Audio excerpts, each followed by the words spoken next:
Hi friends, இன்றைக்கி வீடியோவில் என்ன பார்க்க போகிறேன்னா எங்கள் குலதெய்வ கோயிலை பற்றி தான் ஃப்ரெண்ட்ஸ் உங்கள்கிட்ட ஷேர் பண்ணிடலான் இருக்கேன். இந்த கோயில் வந்து கட்டி 50-55 வருஷம் ஆகுது ஃப்ரெண்ட்ஸ்.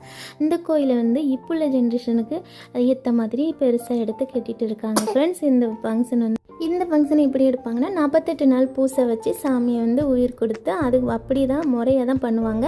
இந்த சிலையை மாற்றி விடுறது வந்து ப்ராப்பராக பாயசம்லாம் வச்சு தீபாதாரணை காணிச்சு ஐயர் வச்சு கலசம்லாம் வச்சு இதை வந்து முறையாக தான் பண்ணுவாங்க ஃப்ரெண்ட்ஸ். இது கிராம சைடில் இருக்கவங்களுக்கு இது எப்படி பண்ணுவாங்கன்னு ஓரளவுக்கு தெரிஞ்சிருக்கும். நானுமே இது ஃபஸ்ட் டைம் பார்க்குறேன். இப்போ தான் நானும் பார்க்குறேன் இது எப்படி பண்ணுவாங்கன்னு. பூசை கொடுக்கும்போது தனியும் தான் ஃப்ரெண்ட்ஸ் நாங்கள் இருந்தோம் லேடிஸ்லாம்.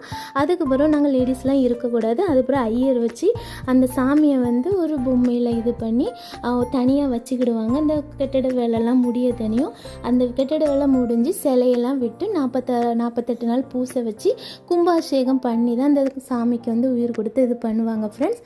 நான் நெக்ஸ்ட் வீடியோவில் உங்களுக்கு எப்படி பண்ணுதாங்க என்ன ஏதுங்கிறத நான் உங்களுக்கு வீடியோவில் காணிக்கிறேன் ஃப்ரெண்ட்ஸ். இந்த கோயில் வேலை முடிஞ்ச உடனே சுமங்கலி பூஜை, விளக்கு பூஜை எல்லாமே வைப்பாங்க. லாஸ்ட்டாக கும்பாபிஷேகம் வச்சு கொடை மாதிரி கொடுப்பாங்க ஃப்ரெண்ட்ஸ். வீடியோ பிடிச்சினா லைக் பண்ணுங்கள்.